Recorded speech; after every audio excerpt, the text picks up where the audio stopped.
Alright guys, so today I want to talk about God of War 2018 and how it relates to God of War Ragnarok. Ragnarok releases today, and by the time this video is out, the game will finally be out. Now, I didn't play God of War when it originally released.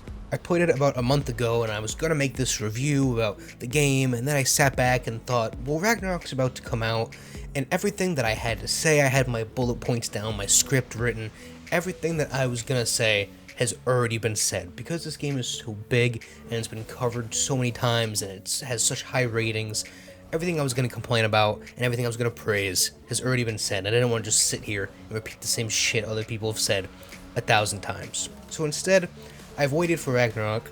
I've now seen the first hour of gameplay, and I want to address some things that were a problem in the first game that were immediately addressed in the first hour of Ragnarok. If you go looking through God of War 2018 reviews, whether it's people who loved the game or hated the game, perhaps the biggest complaint is going to be the enemy variety. Essentially what they do throughout the entire length of the game is take a ranged enemy type, a big tank enemy type, and an up-close melee enemy type, and change the element of them, whether they're poison, fire, ice, lightning, and essentially that's how they progress through enemy types throughout the games, making each type, each element of enemy, a bit stronger than the last. This is particularly present with boss fights.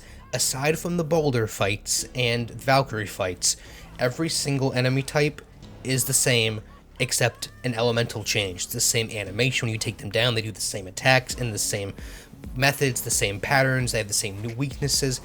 Every single mini-boss that wasn't essentially a main story fight was the same.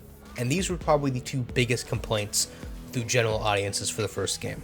Now, in that first hour and a half of gameplay I've seen for Ragnarok, you fought 3 different bosses. Now, one of them is the equivalent of Boulder, so I'm not going to count that because that carries on throughout the story, I assume, and is the main boss fight that you will consistently do. But I'm talking about the mini-boss, the type of bosses that you fight at the end of an area before a big story section, and when they're the same ice giants and fire giants and poison giants from the first game, that gets repetitive. Here, and again, this is just in the first hour and a half, but so far, there are enemy types that are different and new and unique from the first game and from each other.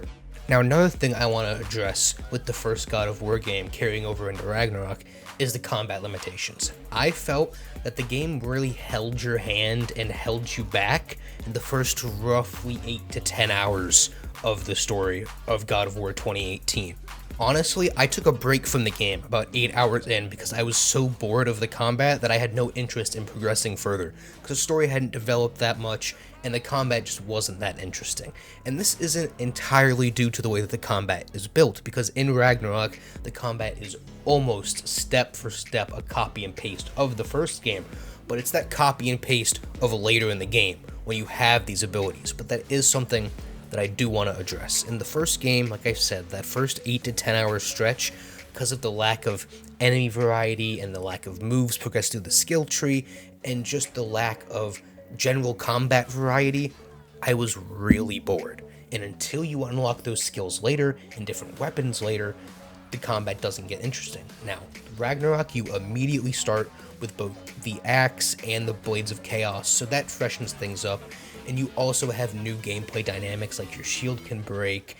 You have, in my opinion, a more dynamic dodge that works a lot better.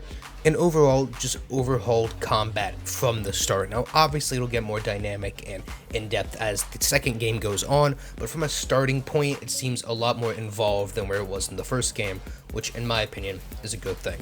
Now, the final thing I want to talk about, and it is a negative for Ragnarok, is, again, I've briefly seen an hour and a half of gameplay. I haven't actually been able to play the game myself, but from the skill tree menu that I have seen, a lot of the skills, a lot of the abilities are the same.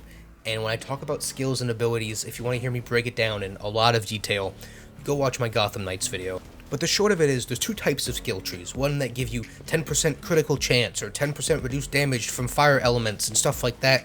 And then the type of skill tree that I like, that God of War uses, is an actual ability slash skill tree, right? You get a new move, a new animated move that does damage or heals you or does something new and dynamic for you to play with whenever you use an ability point on the skill tree. Now, a lot of these are copy and paste from the first game. Now, I don't know if this is just the beginning abilities and you'll unlock more later, but for example, the ones where you dodge backwards and throw your axe at the enemy as you dodge backwards, that's in the skill tree. There's some where you run towards the enemies. All those basic moves, you know, the level 1 ones where you sprint towards enemies and do attacks, or hold a button to do a heavier attack, or back up and throw your axe, or any of those, locking onto enemies with your axe. Those are all, again, on the first tier of the skill tree. Now, that's fine, that's great, as long as the skill tree goes further, if it has more skills. If this game just has you rebuy and respec into the same exact skills from the first game with no explanation as to why you don't know them and why you've unlearned these skills, that makes no sense, both from a story perspective and a gameplay perspective. Now, obviously, you can't give the player every single skill and ability you had at the end of the first game. That's too much for people who haven't played the game in 4 years and people who have never played the first one or any type of game like this before to grasp all at once, because there's 20, 30 plus abilities in there. But a lot of the abilities that are simple, again, like just dodging backwards and throwing your axe, or sprinting and doing an attack, a lot of these should be base abilities that you already have, along with the animations for just the general combat. The moves where you kind of uppercut him with the axe and juggle him in the air and then swipe at him while he's in the air, that's still there, that's still the general combo. The takedowns on normal enemies where you do an overhead swing with the axe when you click in the right stick and you hit them in the head, or you cut them from the top right through their body to the left side, those are the same takedowns from the first game, and they're repeated over and over.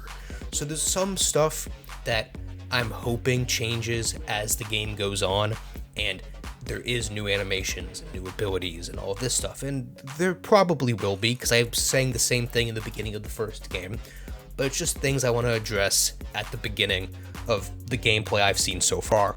Now, this is just my first impressions of the game. Like I said, I don't have access to a PlayStation 5 to play this. I'm sure as hell not playing this on a PlayStation 4, and it ain't coming to PC anytime soon. So when I get access to a PlayStation 5 and I can play the game, I'll review it.